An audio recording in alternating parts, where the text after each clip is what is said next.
Welcome to the Raw Spotlight podcast, where we feature inspiring leaders in the B2B space and share their unique stories.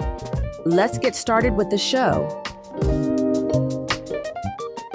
Hi, in this special episode, we're coming to you from WordCamp 2025 in Portland, Oregon.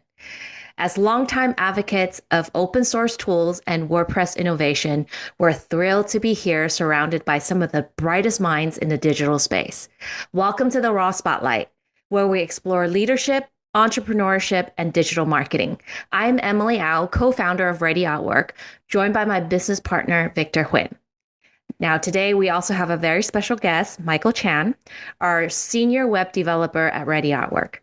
With over 12 years of experience building enterprise-level websites, Michael brings deep expertise in accessibility, performance optimization, and website development, including WordPress, Shopify, and Adobe Experience Manager.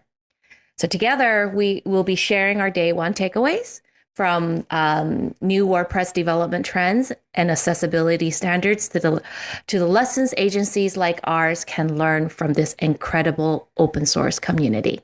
We'll also reflect on how events like WordCamp are shaping the future of websites, e-commerce, and digital marketing.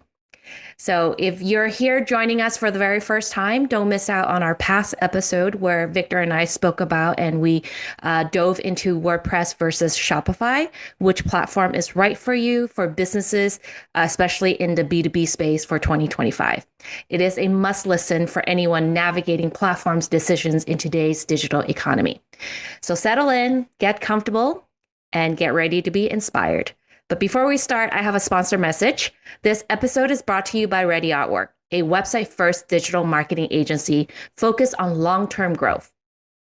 Our proven 7-step website blueprint is the heart of everything that we do, designed to build high-performing, lead-generating websites. If you want a full breakdown, check out our episode on the 7-step blueprint or visit Ready Outwork to learn more. Okay, so today, like I mentioned, we're joined by Victor and also our senior web developer, Michael Chan. Victor has led our growth from garage startup to one of LA's top website agencies, helping clients succeed through branding strategy and custom websites. Michael brings over 12 years of development experience and has been leading an ongoing project with our client, Adobe Systems, for over a decade, specializing in accessibility, performance, and enterprise-level web solutions. So let's dive in. All three of us are out of the office today, and we traveled to beautiful Portland, Oregon, and we're here to join WordCamp 2025. What are some of your thoughts? Yeah, well, today's a special episode because this is our first time. This is the debut of our senior developer engineer, Michael Chan, right? We tricked him on the show. Yeah, we convinced him. You know, Michael is more of a behind the scenes guy, but you know, he was being a good sport today. So I do want to welcome Michael. Hello. So, and yes, this is also my first time in Portland. So it's a beautiful city. We haven't been to WordCamp since 2018, I believe, was the last time we went, when it used to be hosted in Los Angeles. Mm-hmm. So it's really interesting and exciting to see how it's matured. We've had that conversation about that as well. You know, when they were almost like us, a garage startup, right? Where everything was very scrappy and very informative and fast paced. You know, it still had that, but, you know, a lot more sophisticated. Yeah, very well organized event. Yeah. Yeah. What was your biggest takeaway today, Victor, from day one? I think it's the energy, right? Of just being around other WordPress developers. I also want to get maybe Michael's impression. You know, we used to go to WordCamp back in the day. So what did you notice that was different? I'll say the clouds got older compared to before. And yeah, the question asked is, I think, a little bit less technical. also. It's less developer focused, I would say.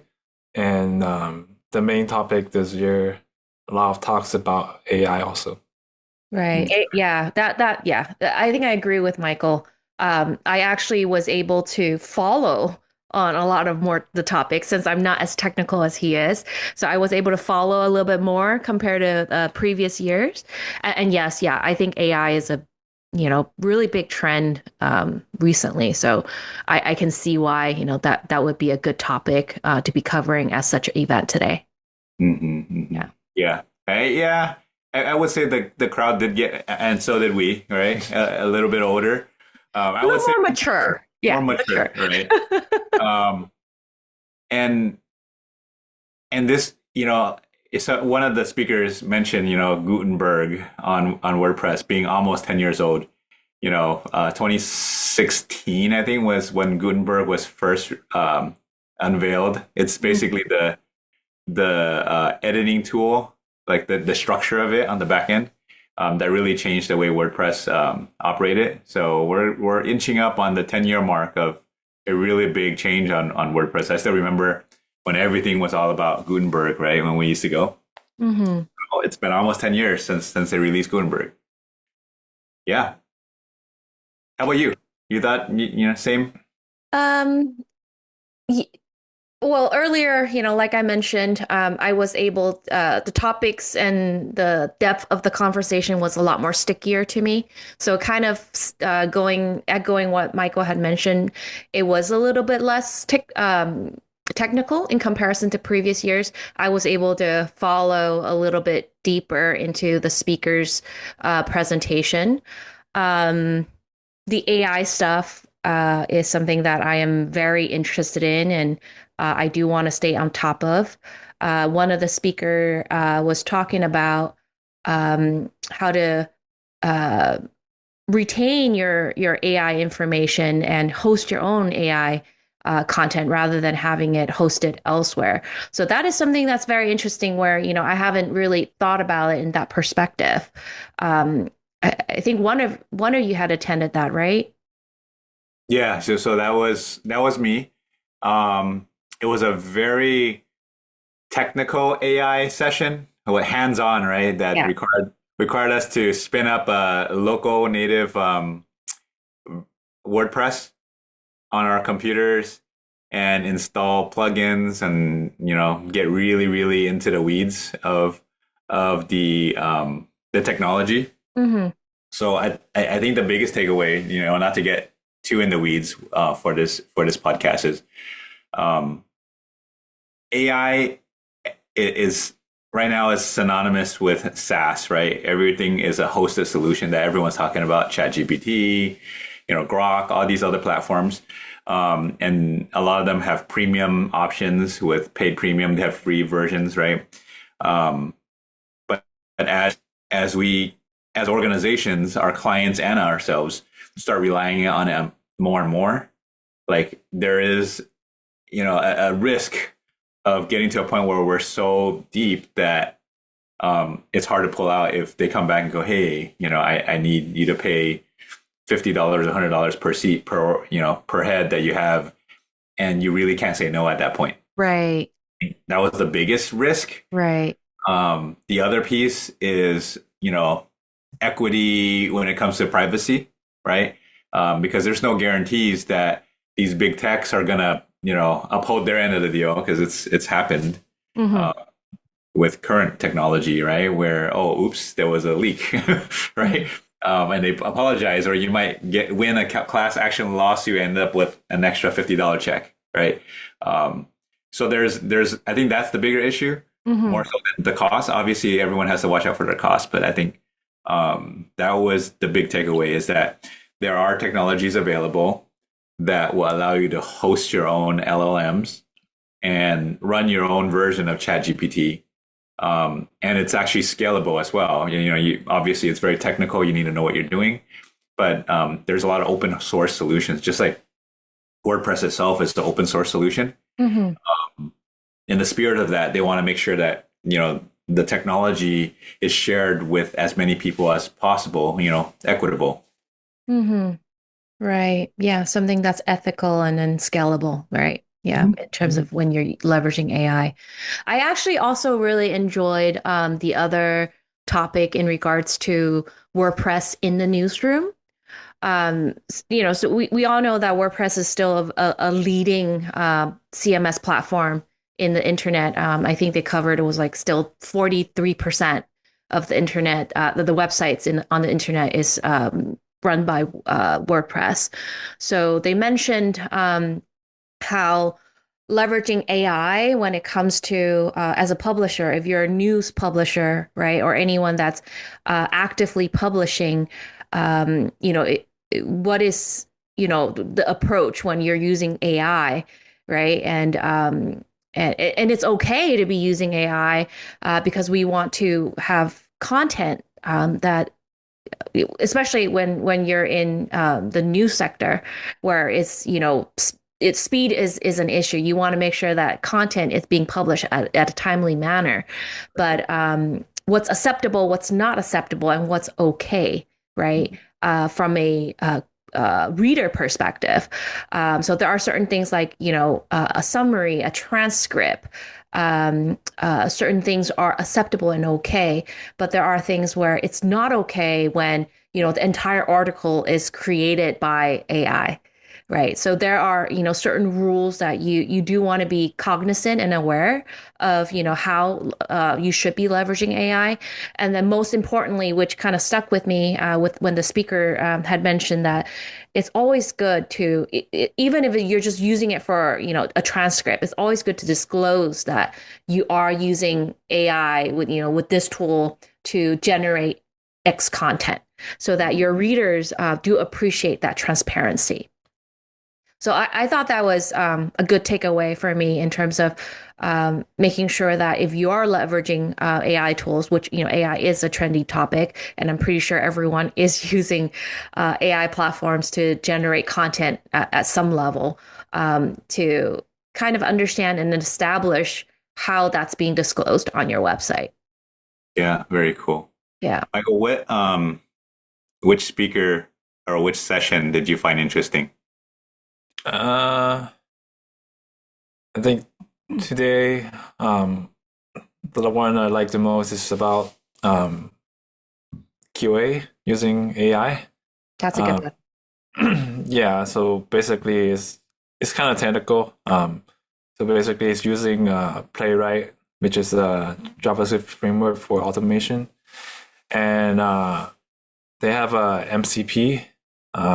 Forgot what's the acronyms for, but so it's basically a plugin for the AI LLM model that you can use to connect to an external library. So in this case, it's like a browser. So a browser is an external library that the AI tool can interact with. So basically, you can tell the AI to run through your websites, and it will go to your website for you, and then ask them to write test case. Like the example that they use is testing a login page. Mm-hmm. So it has the asking you to type in the username, password, and then the whole scenario and what test case, edge cases that you might have to run to. Mm-hmm. And it's basically just prompts, and after everything, it'll write the whole Playwright code for you and then copy it to your code repo. So that was really cool. And I think one thing that impressed me is how the speaker uses different AI tools like ChatGPT and Claude, and asks it to assume a different role. Like one of them is like a QA engineer, and then it copied that whole prompt to a different tool and asked it to be a look it over, and basically asking it if it's missing any information or look at it from a front-end engineer perspective, right. And then use another tool to be asking it from a product manager perspective. So asking different questions and using different AI tools to challenge each other. So that's really cool. Oh, wow. Yeah, I thought that was really cool. I was in the same session with Michael there. Yeah, I thought that was really interesting because I didn't think of it from that lens either. Because a lot of times AI tools, they do make a lot of assumptions. The example was when you write a test case, you will say, check login and, you'll do X, Y, and Z, right? But that's making assumptions that login is using the word login. It could be log on or sign in. And if those were incorrect, then, it can, throw errors at you. So her example was, utilizing other AI platforms to cross-reference and do your due diligence to double check their prompts and their write-up, basically. Like checks and balances. Right. That was really cool. I have not even thought about, doing that to make sure that, your test case actually looks good. So is it just writing the test cases and the edge cases, or does it do that and then actually run the test itself as well? It outputs the actual workable code Okay. that you can commit to a code repo. So it's an actual working code, and you can run it, and it will pass everything, and you can see it, open it, the browser, and run through all the typing username and password, all the test cases. Wow. Okay, so it'll actually write the automation code to do the QA testing. Yeah. That's pretty advanced. Mm-hmm. Because I know we do that for Adobe. Like we write like test code, test cases, and we actually run the automation code. But they're using AI to actually run that. So it seems like it'll be a lot more efficient, and we'll be able to scale that across like even smaller websites. Yeah. Very cool. Yeah. So, Victor, I know a lot of our listeners are in the B2B space. They might be owners, leaders, whatnot in their firm. What do you think they should start paying attention to more, from what we learned today? So I went to one of the speakers, Kelly, I don't want to butcher her name, Schnunek. So she talked about, establishing authority, how agency, it's for agency owners, but it really applies to a lot of B2B or service-based organizations. Mm-hmm. And her thing is really about how do you establish thought leadership, and why do you want to establish thought leadership? So there's a lot of statistics out there, right? Where I think it was something like 60-70% of buyers, B2B buyers, would actually prefer buying from a thought leader versus not, more likely to buy. And a little over 50% of the people are actually willing to spend more with a brand that they consider a thought leader compared to not. So there's a huge incentive for people in the space to become thought leaders, right? Because not only are people more willing to buy from you overwhelmingly, they're more willing to pay more for your service because there's the perceived value and the trust built, right? And so there's a couple of key points, in terms of like, getting your content out there, getting on podcasts, kind of similar podcasts, but getting on other people's podcasts, getting like speaking engagements and events, which scares a lot of people, scares myself included. I haven't got to that stage where I'm out there doing on stage talking, about stuff I know. Mm-hmm. But it's really getting started, right? Right.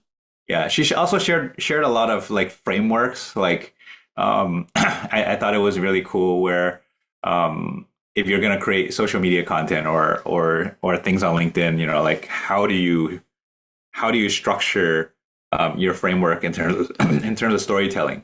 Like, yeah, one of them was like, I used to believe this until I ran into this problem, and this is now how I solve it, and this is how it can apply to you. So instead of just telling people a problem and an answer, you're really guiding them through your whole thought process, right? You probably come across stories like this on social media, like, or we had this challenge, but it wasn't what we thought about. and this was actually the outcome, and this is how you can use it to help your business or solve your problems, right? So she actually offers some very, very cool solutions and frameworks for storytelling as well. Yeah, that's cool. Yeah, the authority is a big thing, especially, I mean, on Google search already, but moving forward, generative AI search as well. For Yeah. sure. Yeah. So for both of you, were there any like cool tools or anything that you picked up today that you might be excited um to explore further when we get home on Monday? Or Mondays for us is Labor Day. I don't know when this is going to get published, but anything you guys are excited to use after we return? You want to answer that one?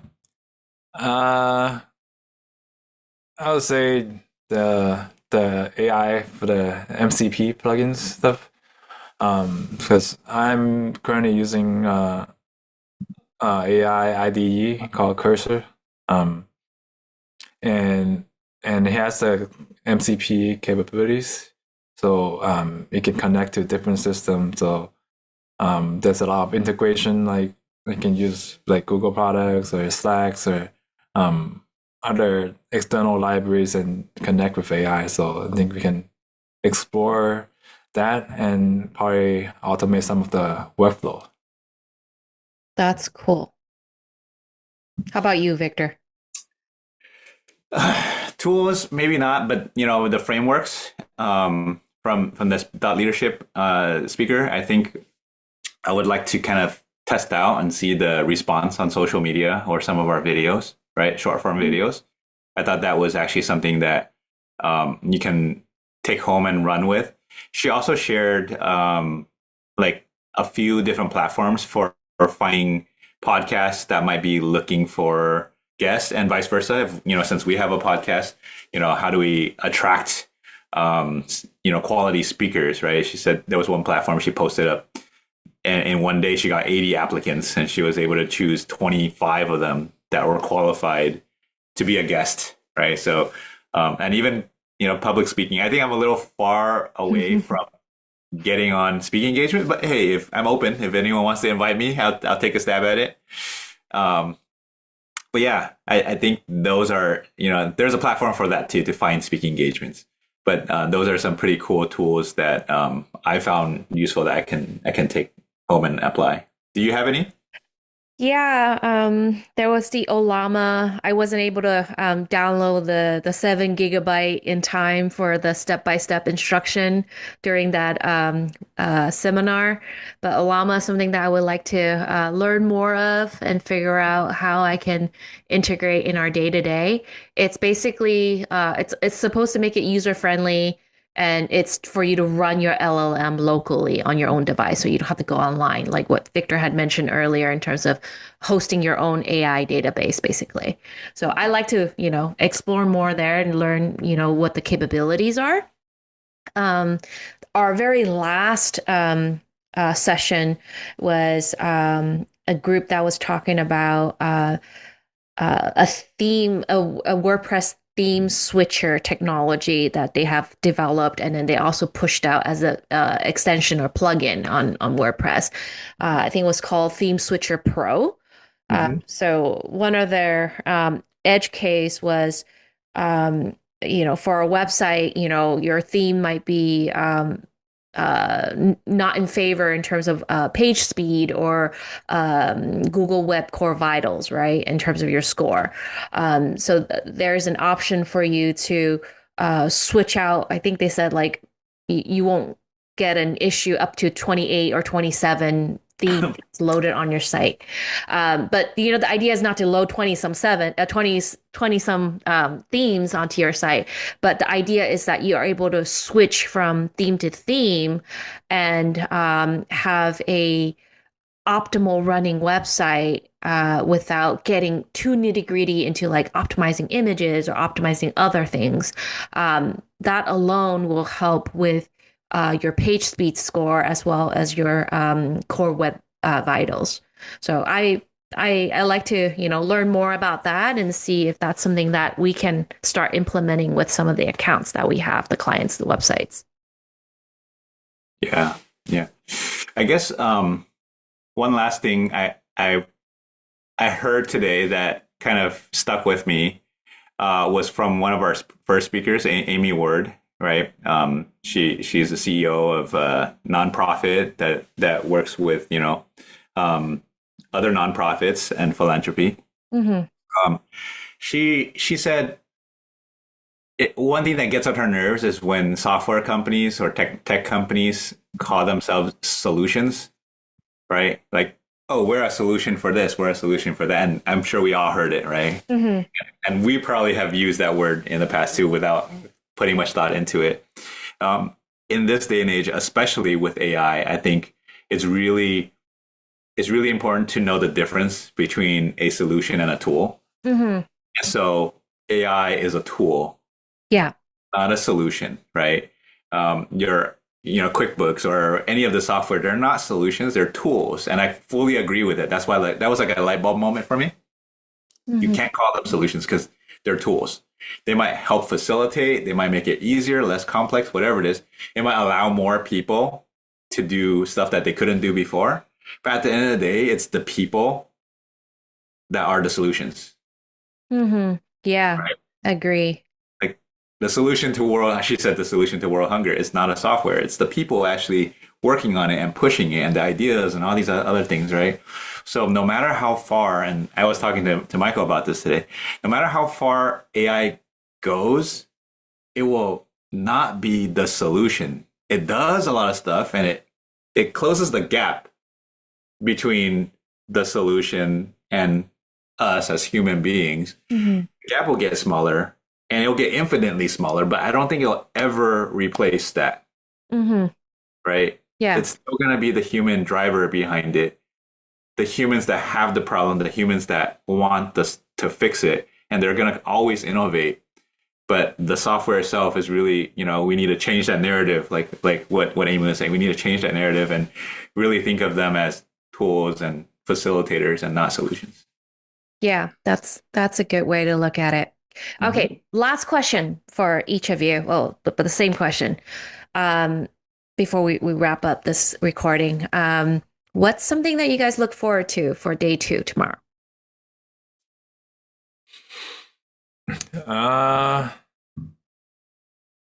I'll say more AI, I guess. Since optimizing workflow and be able to work on other stuff like creativity, mm-hmm.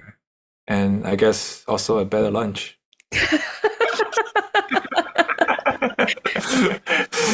Okay, no comment on that. I like the sandwich. It wasn't bad. Yeah, right? I liked it. The coffee was great. Yeah. Good coffee. All right, what about you, Emily? I look forward. So today is day 1, and they didn't have the exhibitor booths yet. So day 2 is when they have exhibitor booths. So aside from the speakers and the topics, I'm actually excited to meet some of these platforms and software in person and be able to speak to people behind these booths. Because, for instance, Pantheon is one of them, right? And we've been using Pantheon for many years now. I know of them. We use them. I know their dashboard when I log in, but I've never met anyone from Pantheon. So I'm kind of excited to see some of these booths in person. Yeah. Okay. Yeah, I agree too. There's a couple on my list that, we've been talking about internally. Hey, we need to go talk to them. Some of them are existing vendors that we're using already. So asking them about what's new. Right. I think really learning about what people are doing with WordPress. And I think tomorrow we have someone from Google that's going to be talking about Google search. So it'll be interesting to see how they're evolving with AI and how it kind of impacts WordPress. Yeah. All right. Yeah. So we're all looking forward to day 2 tomorrow. So this is a wrap to our day 1 at WordCamp 2025 in Portland. Big thanks to all the speakers, volunteers, and the WordPress community for an inspiring start. Next episode, we will cover day 2 of any highlights, recaps from any speakers or the exhibitors, and how we'll be applying what we've learned at Ready at Work. For Victor, for anyone looking to connect or explore working with us, what's the best way to reach out? ReadyArtwork.com, LinkedIn, look me up, Victor Huynh, Ready Artwork. And also comment if you want to see more of Michael. Great. Michael, thank you for joining us and sharing your development insights. It's always great to have your voice on the mic. So until next time, stay curious, stay innovative, and thanks for joining the Raw Spotlight. I'm Emily Au. Thank you for tuning in. Thank you. Thank you. Bye-bye. Bye. Thanks for listening to the Raw Spotlight podcast. We'll see you again next time, and be sure to click subscribe to get future episodes.